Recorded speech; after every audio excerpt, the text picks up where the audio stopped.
Today is February 27th. We worked on Hughes forehand, backhand, and serve. On the backhand we worked first, and on the backhand side we basically worked on just trying to get his first V position, just have him throw it back. So once you stand like right there and pretend you're hitting in that direction, pretend you're hitting in that direction. All right. So we emphasize to him, make sure you do the pivot, right? Pivot, okay? Pivot, bring the leg.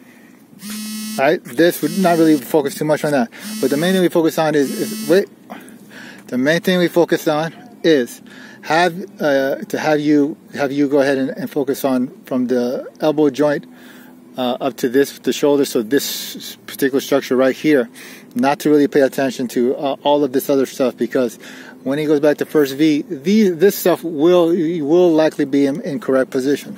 So visualize this point, this reference point, moves back, all right, past his belly button, right there, past his belly button. So if he focuses on this piece, all of this will move, and that should be in the correct position for the most part.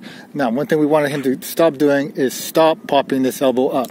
We used that before to try and get the racket into a higher position. Now he gets the racket in a higher position, no problem. Go ahead, show how you do it wrong. Like you pop it up like that. No, we want this elbow to be quiet, right? Release this hand. Okay, so imagine you have a racket there. This arm, it only pivots in this direction like this. That's the only way it's going to pivot. So when the racket is in the hand, it pivots like that. See the way this moves, right? That's all you need to do, okay? You get that position. So what we want to do is we do it like I showed you, like just running like moving crazy fast, and we were trying to like throw it back there. See, the elbow popped up, no good. All right, the elbow popped up again. Yeah. So we were trying to, and this is foot. We don't like this footwork though. Okay, well hold on. Go with the other position. Go ahead back into that. What we were trying to do is telling him, I want you to go ahead and get this position completed, and hold it there. Do not let the racket start to move until the ball starts to drop. So he has to have this position right at the top of the bounce and hold it all to the point where the ball starts to drop, because he always tries to hit stuff on the rise. There's no real rhythmic timing in the way that he hits. It's all pretty much rushed, and there's not enough loading when he goes ahead and hits. So I think that was about it. Yeah. Okay. So forehand side, right? And we'll pretend we're hitting this way, right? So all we did was just make the big L throw the racket back. So show what that means. Boom, just like that, right? The left arm, we'll figure out where it goes, right? So you want to be careful with this lateral sideways motion too much. We talked about going ready position, go. Right, the hands close here, like do the pistola, right? And then it just kind of moves away from the body, right? So turn the body, go, and back like that, right? And we want to make this big, go ahead, hold it. Want to make this big L position right here. It may even help when he takes it back for him to visualize the tip of the racket going a little bit like that.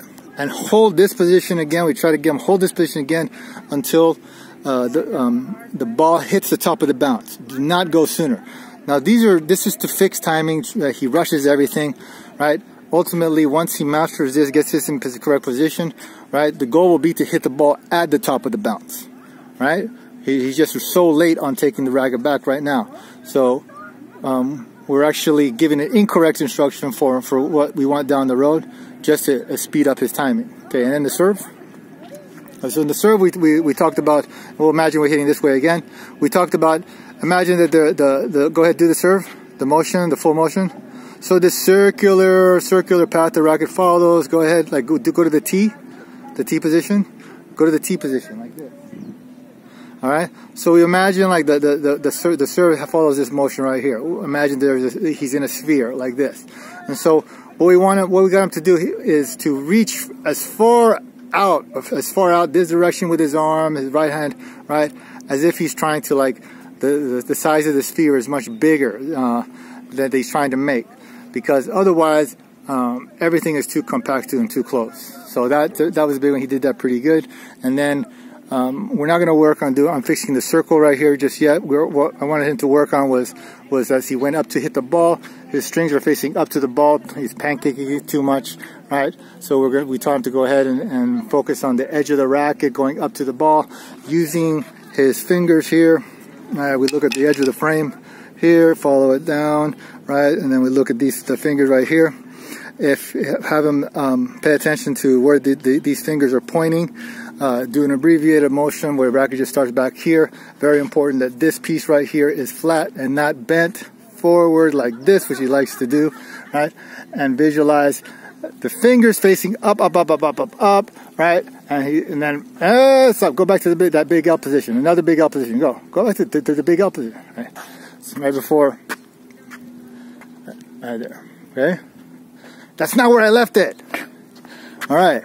So there makes his big L position. Hold it, big L position, and he's focusing on the top of those fingers. That's his reference points to help him make sure that he orients this correctly. And he was able to do it pretty good. I wanted to practice this with abbreviated motion for at least a couple of weeks, even though he doesn't want to. Right? Oh, he can do that. Yeah, he can do this. All right, that'll help. We want the edge of the frame to go up. And that'll probably help him to practice that a little bit. Okay, anything else? Nope. All right, that's it.